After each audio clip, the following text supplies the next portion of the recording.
Welcome to the Claire and Horatio Daily World Brief, available at claireandhoratio.com. Today is June 9th, 2026, and, well, we are jumping straight into some major escalations.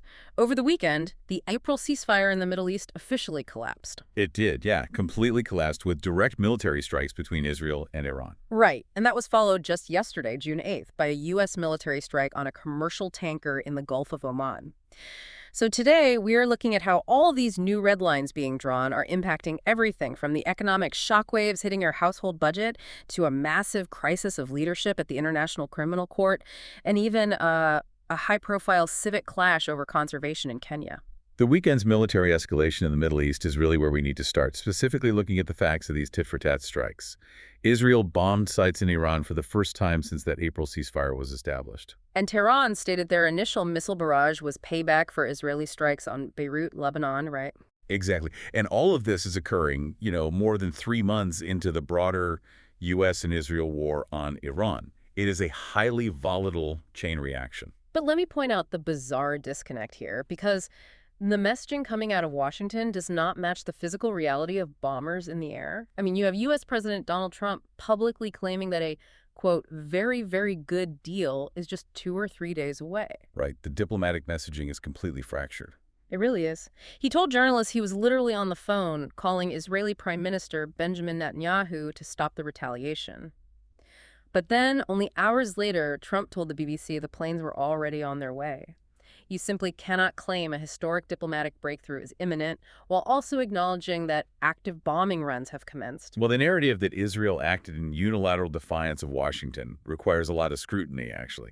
If you look at the operational details, Israel coordinated its air routes with U.S. Central Command. Wait, they coordinated the routes? Yes, and veteran U.S. negotiator Aaron David Miller characterized Washington's posture not as a red light, but as a blinking yellow light. It was tacit approval for one round of strikes. And this is backed by the largest U.S. military buildup in the region since the Iraq invasion. A blinking yellow light implies you are still driving through the intersection. You are just hoping nobody broadsides you. That's a good way to put it.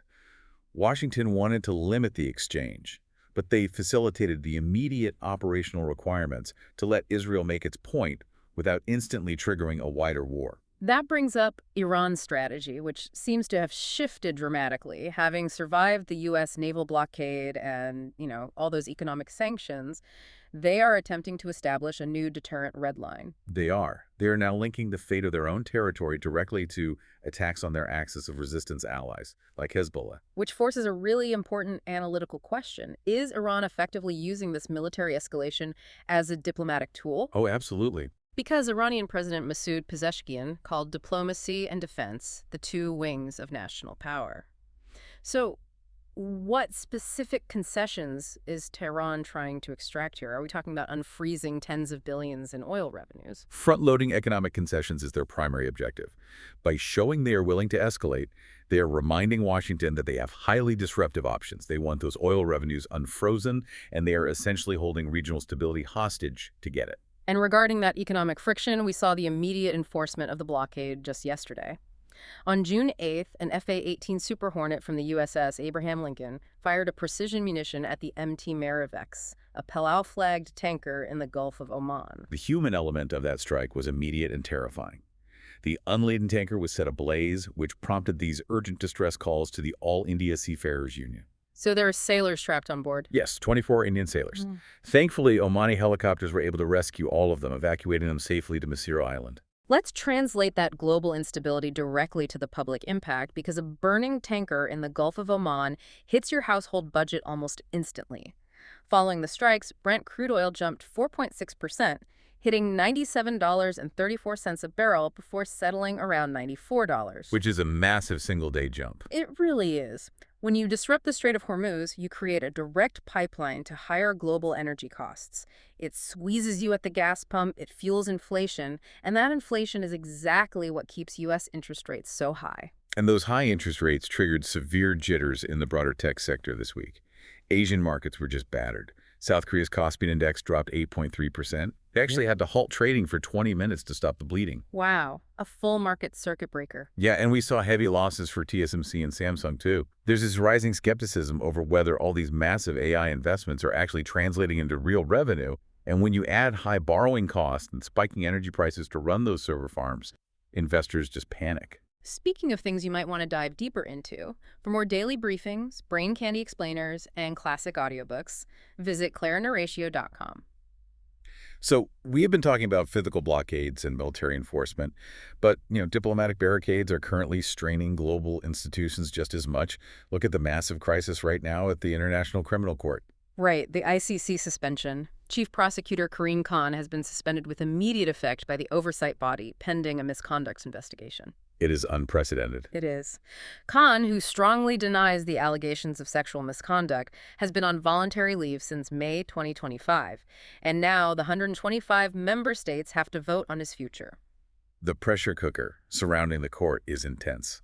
The UN's Internal Oversight Office reviewed over 5,000 pages of evidence for this probe, and you cannot separate this from the intense geopolitical pressure on the ICC. You are talking about the U.S. sanctions, right? The ones imposed on Khan, his deputies, and the ICC judges after Khan requested arrest warrants for Netanyahu and former Israeli Defense Minister Yoav Gallant.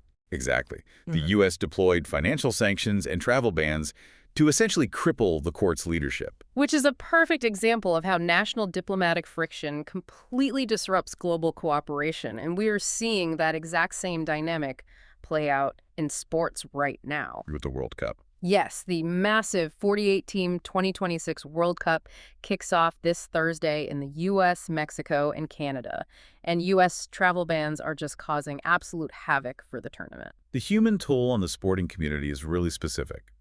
Omar Arten, who was named Africa's best referee in 2025 and was set to be Somalia's first World Cup official, was denied entry in Miami due to quote-unquote vetting concerns and deported to Istanbul. Deported right before the tournament starts. Right, and Iraqi striker Ayman Hussein was interrogated for 7 hours when he landed in Chicago. It's absurd. The situation with the Iranian national team highlights this perfectly. They were denied visas for a U.S. base camp, so they are forced to live in a hotel in Tijuana, Mexico. Wait, they have to commute across the border? Yes.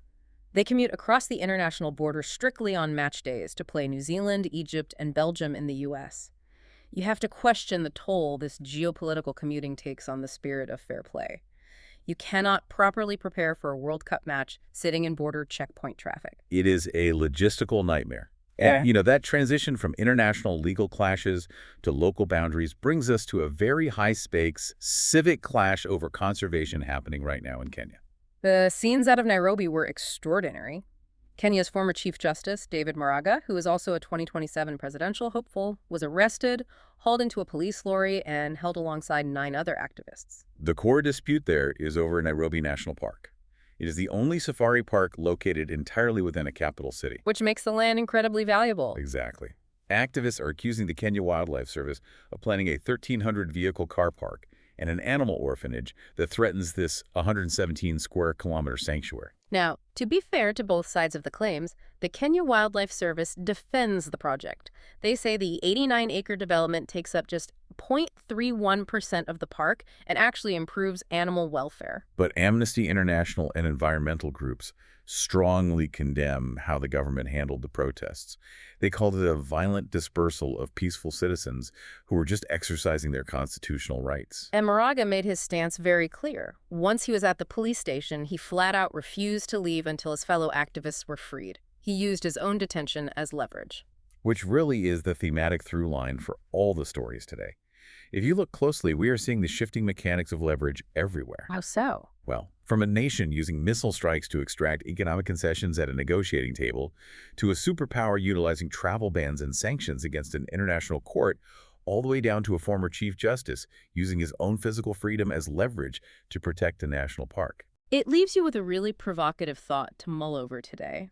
When the formal systems of diplomacy, international courts, and environmental protection are all bogged down by internal crises and sanctions, does direct disruptive action? Whether it's military, economic, or civil disobedience. Exactly. Does that become the only way leaders feel they can actually enforce their red lines? It's something to think about. Thank you for joining us today. For more daily world briefs and classic audiobooks, visit clarineratio.com.